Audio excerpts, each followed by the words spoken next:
같이 보실 말씀은 디모데후서 2장 1절로 13절까지의 말씀입니다. 한 목소리로 합독하시겠습니다. 내 아들아, 그러므로 너는 그리스도 예수 안에 있는 은혜 가운데서 강하고 또 내가 많은 증인 앞에서 내게 들은 바를 충성된 사람들에게 부탁하라. 그들이 또 다른 사람들을 가르칠 수 있으리라. 너는 그리스도 예수의 좋은 병사로 나와 함께 고난을 받으라. 병사로 복무하는 자는 자기 생활에 얽매이는 자가 하나도 없나니 이는 병사로 모집한 자를 기쁘게 하려 함이라. 경계하는 자가 법대로 경계하지 아니하면 승리자의 관을 얻지 못할 것이며 수고하는 농부가 곡식을 먼저 받는 것이 마땅하니라. 내가 범사에 말하는 것을 생각해 보라. 주께서 범사에 내게 총명을 주시리라. 내가 전한 복음대로 다윗의 씨로 죽은 자 가운데서 다시 살아나신 예수 그리스도를 기억하라. 복음으로 말미암아 내가 죄인과 같이 매이는 데까지 고난을 받았으나 하나님의 말씀은 매이지 아니하니라. 그러므로 내가 택한 받은 자들을 위하여 모든 것을 참음은 그들도 그리스도 예수 안에 있는 구원을 영원한 영광과 함께 받게 하려 함이라. 미쁘다 이 말이여, 우리가 주와 함께 죽었으면 또한 함께 살 것이요 참으면 또한 함께 왕 노릇할 것이요 우리가 주를 부인하면 주도 우리를 부인할 것이라. 우리는 미쁨이 없을지라도 주는 항상 미쁘시니 자기를 부인하실 수 없으시리라. 아멘. 할렐루야. 오늘도 예배의 자리 가운데 모이신 성도님들 주님의 이름으로 환영하고 축복합니다. 오늘 같이 나눈 말씀의 제목은 고난이 유익입니다 라는 말씀의 제목 가운데서 은혜를 나누도록 하겠습니다. 계속하여 우리에게 말씀하십니다. 고난이 우리에게 결코 그냥 아무 의미 없는 무의미한 것이 아니라 고난 가운데서 주님의 뜻을 발견할 수 있다라는 것을 분명히 말씀하세요. 우리는 고난 가운데서 이 고난이 나에게 그냥 우연하게 혹은 운이 없어서 이런 것이 내게 주어졌다라고 생각하는 것이 아니라 이 고난은 하나님께서 나를 빚어가시는 과정이다라는 사실을 잊지 말고 이 과정 가운데 잘 우리가 훈련되어져서 주님께 귀히 쓰임받는 우리의 모습이 되어야 함이 마땅합니다. 오늘 말씀은 그렇기 때문에 고난을 받는 세 부류의 그러한 사람들이 나오는 것을 보게 돼요. 첫 번째로 고난을 받는 병사들의 모습이 나옵니다. 무엇라 말씀하십니까? 3절 말씀을 보게 되면은 그리스도의 좋은 병사로 함께 주님을 위하여 우리가 고난받기 위하여 나가야 된다는 것을 말씀하십니다. 왜 우리가 이렇게 고난을 받아야 되는가? 고난 가운데 놓여 있을 때에 이 병사들은, 군인들은 자기의 생활 가운데에 얽매이는 자가 하나도 없다. 오직 병사로 모집한 자를 기쁘게 하려 하는 그 모습과 같이 오직 믿음으로 이 모든 고난 가운데서 군인들로서 훈련되어져야 된다는 것을 말합니다. 우리는 이 말씀의 깨달음을 얻어 주님의 길을 걸어가야 됩니다. 내 앞에 주어진 고난은 나를 연단된 후에 좋은 엘리트의 병사로서 주님의 일을 감당하게 하시기 위한 분명한 주님의 뜻이 예비되어져 있습니다.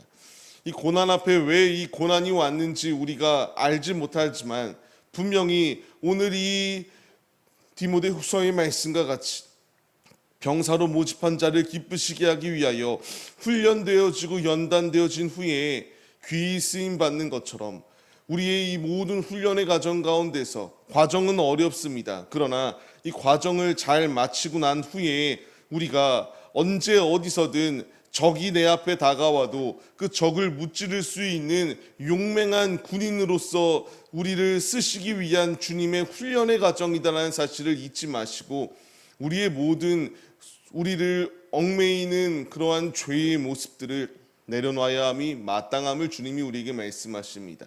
우리를 얽매이는 모든 것을 내려놓는 시간입니다. 군인들은 처음에 입소하고부터 시작하여 자신의 생활의 모든 그러한 패턴들을 내려놓게 됩니다. 이 과정이 우리에게 주어졌습니다.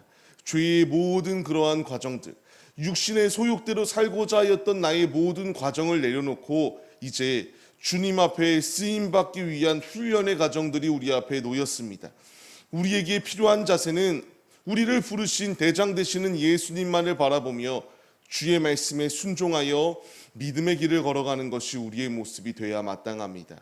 오늘의 삶을 시작하는 우리의 모습들, 고난은 우연하게 나에게 다가온 것이 아니라 나를 빚어가시는 과정입니다. 좋은 병사로 만들기 위한 주님의 뜻이 있다는 사실을 잊지 마시고 우리 앞에 놓여있는 이 고난 가운데에 불평하고 원망하며 주님을 부인하는 데에 앞장서는 것이 아니라 잘 훈련되어져서 최고의 엘리트의 군사로서 주님의 사명을 완수하기에 앞장서시는 사명자들의 모습, 참 일꾼들, 참 군인들의 모습이 우리들의 모습이 되시기를 소망합니다. 이어서 주님이 우리에게 말씀하십니다. 경계하는 자로서 우리가 세움을 받았다라고 말합니다.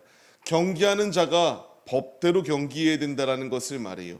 법대로 경계하지 아니할 때에는 승리의 관을 차지할 수 없다라는 것을 분명히 말합니다. 우리 운동선수들이 자기 마음대로 행동했을 때를 생각해 보시기 바랍니다. 조금이라도 좋은 결과를 내기 위해서 약물을 복용하기도 하고요. 그로 인해 걸렸을 때에 그들은 자격박탈이 되게 됩니다. 경기에는 룰이 있습니다. 그 룰을 거부하고 내 마음대로 행동하는 그 결과물들은 결국 운동선수의 자격을 박탈당합니다. 우리의 삶 역시 마찬가지입니다. 운동선수로 부름을 받았어요. 법대로 행동하라고 말씀하십니다. 하나님의 법대로 움직이라고 우리에게 말씀하세요. 내가 원하는 방식대로, 내가 원하는 뜻대로, 마음대로 내 행동을 취하라고 말씀하시는 것이 아니라 하나님이 원하시는 뜻대로 이 운동 경기 가운데에 주님을 바라보며 나아갈 것을 우리에게 말씀하십니다. 하나님의 법대로 우리가 움직이지 아니할 때에는 생명의 면류관을 차지할 수가 없습니다. 오직 순종하여 내 앞에 놓여있는 경주를 완주할 때에 역주행하여 출발선으로 돌아가라고 말씀하시지 않고 오직 앞을 바라보며 하늘을 바라보며 천성을 바라보며 예수를 바라보며 믿음의 경주를 완주할 것을 주님이 우리에게 말씀하십니다. 우리가 오늘의 살아가는 삶의 자리 가운데서 바라봐야 될 것은 오직 이 주님의 말씀입니다.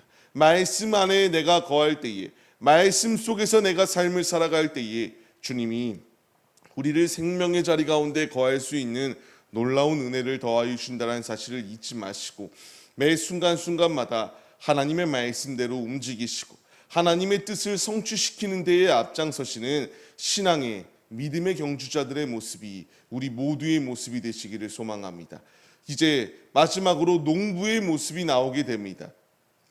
농부가 이와 같이 결실의 자리 가운데서 인내해야 됩니다. 열심을 다하여 수고하는 농부에게는 곡식을 먼저 받는 것이 마땅하다라고 이렇게 말씀이 기록되어집니다. 우리는 농부로 부름을 받은 자들로서 씨를 뿌려야 됩니다. 그리고 이 씨의 열매들이 결실 맺을 수 있는 그때까지 인내하며 곡식을 가꾸고 열매 맺게 우리가 힘써야 마땅합니다. 우리는 고난 가운데 놓여 있습니다.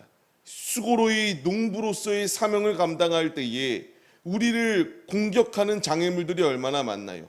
농부들이 이제 농사를 지을 때에 해충들이 다가오기도 하고 다양한 날씨의 기후 변화들로 인하여 장애물들이 분명히 그 앞에 다가옵니다. 주님은 우리에게 그 가운데에서 지키라고 말씀하시고요. 인내하며 그것을 우리가 갖고 나갈 것을 주님이 우리에게 말씀하시고 있습니다. 우리의 말씀 이제 마음판에 새기고 농부로서 결실을 맺기 위하여 열심을 다해야 됩니다. 이제 우리 모두가 다 주님 앞에 심판대 앞에 설 날이 다가오고 있습니다. 섰을 때에 우리가 농부로서 아무런 결실이 없다면 그것이 무슨 의미가 있겠습니까? 우리는 잘하였다 칭찬받는 자리 가운데 서기 위하여 힘써야 됩니다. 농부로 부름을 받은 자들로서 이제 주님이 우리에게 사명을 완수하라. 이제 이 사명을 완수하기 위하여 고난을 부인하지 말고 고난 가운데서 시련 가운데서 인내하며 우리가 아름다운 결실을 맺어 나갈 것을 명령하십니다. 죽도록 충성할 때에 우리에게 아름다운 결실들이 맺힘이 우리에게 예비되어져 있다는 사실을 기억하시기 바랍니다. 눈물로 씨를 뿌릴 때에 기쁨으로 거둘 날이 다가올 날이 우리에게 다가오고 있다는 사실을 잊지 마시며 매 순간순간마다 내가 농부의 마음으로 열심을 다하여 수고로 이 주님을 위하여 삶을 살아가시는 우리의 모습이 되시기를 소망합니다. 결론적으로 그렇기 때문에 주님이 우리에게 말씀하십니다. 말하는 것을 생각해 보라고 해요. 주의 말씀을 묵상하라는 것입니다. 주의 말씀을 기억하고 기도하며 묵상하며 나아갈 것을 우리에게 명령하십니다. 주의 말씀을 묵상하며 내가 군인으로서, 내가 경기의 경주자로서, 내가 농부로서 부름을 받은 것을 생각하며 말씀을 사모하며 나아갈 때에 주님께서 오늘만 우리에게 총명을 더하여 주시는 것이 아니라 범사에 더하여 주시겠다라고 말씀하십니다. 매 순간순간마다 총명을 더하여 주신다라고 말씀하세요. 하나님의 말씀을 묵상하고 그 말씀을 성취하기 위하여 나아가는 이에게 총명을 더하여 주십니다. 우리가 의지해야 될 것은 예수님입니다. 예수를 기억하고 예수를 의지하며 우리의 삶을 주님께 내어놓음이 마땅합니다.